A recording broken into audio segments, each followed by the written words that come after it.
Une autre journée dans la rue sans trop savoir de quoi sera fait le lendemain. Vivre en situation d'itinérance, ça devient pesant. On passe vite du sourire aux larmes. Quel âge avez-vous?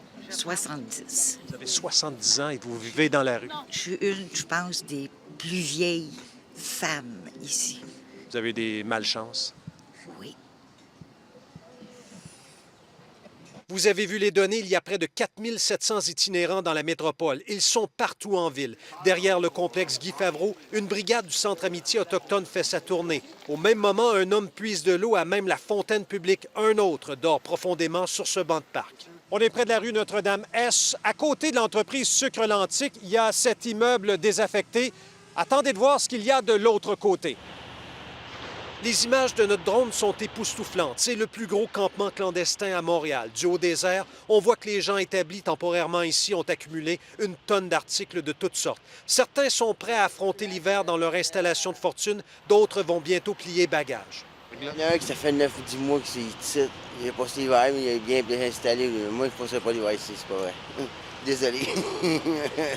On associe souvent itinérance à toxicomanie. On a appris durant la journée qu'une femme de 42 ans est décédée. Elle faisait partie de ce groupe transporté d'urgence à l'hôpital dimanche alors qu'ils étaient en surdose. À chaque fois qu'il y a un décès, c'est un échec de tous les paliers de gouvernement au niveau de au niveau de la coordination. Bien, on va se le dire, là, l'heure, elle est grave. Valérie Plante a réitéré jeudi ce besoin urgent pour du logement social. On a besoin de 2000 logements sociaux par année. L'Outaouais et Québec ne font pas exception. Il y a un an, il y avait une trentaine de tentes dans notre campement et on en a 3 fois plus. Mettre un plaster, c'est nécessaire quand ça saigne, mais ça ne peut pas être la seule solution. Il faut penser déjà la suite. Et Yves, on comprend mieux comment ces gens réussissent à survivre au quotidien. Parce que dans son enquête, Québec s'est penché sur cette question d'où proviennent les maigres revenus des itinérants.